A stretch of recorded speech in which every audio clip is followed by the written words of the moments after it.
ഉണ്ണീശോയ്ക്ക് സ്തുതിയായി. എല്ലാവർക്കും നമസ്കാരം. എൻ്റെ പ്രിയപ്പെട്ട ഉണ്ണീശോയെ കുറിച്ച് പ്രസംഗിക്കുവാനാണ് ഞാൻ ഇവിടെ വന്നിരിക്കുന്നത്. എൻ്റെ പ്രിയപ്പെട്ട ഉണ്ണീശോയെ കുറിച്ച് പറയുമ്പോൾ എൻ്റെ മനസ്സിൽ ആദ്യം കടന്നു വരുന്ന ഇനം ബെത്ലഹേമിലെ കാലിത്തൊഴുത്താണ്. ഈ ഭൂമിയിലെ ഏറ്റവും ജൈവികവും സഫലവുമായ ഒരു ദിവ്യ ഇടം. പക്ഷേ കാലാകാലങ്ങളായി മനുഷ്യർ ഉണ്ണീശോയെ തിരഞ്ഞതും അത്തരം ഇടങ്ങളിലായിരുന്നില്ല. ആദ്യ ക്രിസ്മസ് കാലത്ത് ഉണ്ണീശോയെ കാണാൻ പോയ 3 ജ്ഞാനികൾക്ക് പോലും വഴിതെറ്റി. ഉണ്ണീശോയെ കണ്ടു വണങ്ങുവാൻ അവർ പോയത് ഹെറോദസിന്റെ രാജകൊട്ടാരത്തിലേക്കാണല്ലോ. ആ സന്ദർശനം മൂലം കുറെ പിഞ്ചു കുട്ടികൾ കൊല്ലപ്പെടുകയും ചെയ്തു. ബെത്ലഹേമിലെ കാലിത്തൊഴുത്തിൽ പിറന്ന ഉണ്ണീശോ എന്തൊക്കെ കാര്യങ്ങളാണ് നമ്മെ ഓർമ്മിപ്പിക്കുന്നത്?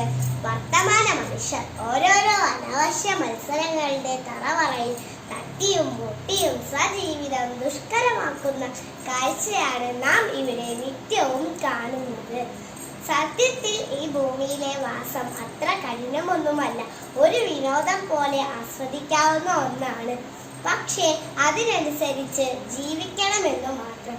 വിജയകരവും അർത്ഥപൂർണവുമായ ജീവിതയാത്ര ആരംഭിക്കുവാൻ ലാളിത്യത്തെ മുറുകെ പിടിക്കണം എന്ന മന്ത്രണം കാലിത്തൊഴുത്തിലെ ഉണ്ണീശോയിൽ നിന്നും നമുക്ക് കേൾക്കാവുന്നതാണ്. ഉണ്ണീശോ മനുഷ്യനിൽ വളരെയേറെ പ്രത്യാശ വെച്ച് പുലർത്തുന്നു.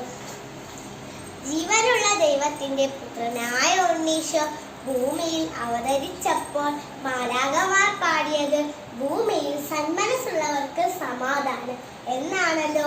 സന്മനസ്സുള്ളവർക്ക് സമാധാനം ആശംസിച്ചത് അത്രമേൽ അവരിൽ പ്രതീക്ഷ വെച്ച് പുലർത്തുന്നതിന്റെ തെളിവാണെന്ന്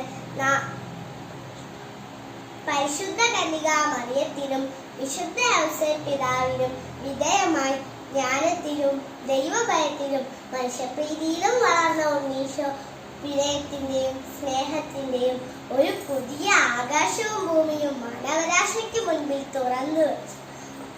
പ്രകാശം നിറഞ്ഞ സാക്ഷ്യം ലഭിക്കുന്നതിനായി ജീവിതകാലം മുഴുവൻ ഇടുങ്ങിയ വഴികളിലൂടെ സഞ്ചരിച്ചുകൊണ്ട് ദൈവിക ചൈതന്യത്തിന്റെ നീരൊഴുക്ക് മനുഷ്യരിലേക്ക് തുറന്നു വച്ചു. പ്രഭയോടും പ്രസാദത്തോടും കൂടി എല്ലാം പുനരാരംഭിക്കാനുള്ള ഊഴമാണ് ഉണ്ണീശോയുടെ മധുര സ്മരണകൾ നമുക്ക് നൽകുന്നത്. ആയതിനാൽ നമ്മുടെ വഴികാട്ടിയും തുണയാരംഭിക്കാനുള്ള ഊഴം ഉണ്ണീശോയ്ക്ക് സ്വയം സമർപ്പിക്കാം എന്ന് പറഞ്ഞുകൊണ്ട് പ്രസംഗം ചുരുക്കുന്നു. നന്ദി, നമസ്കാരം.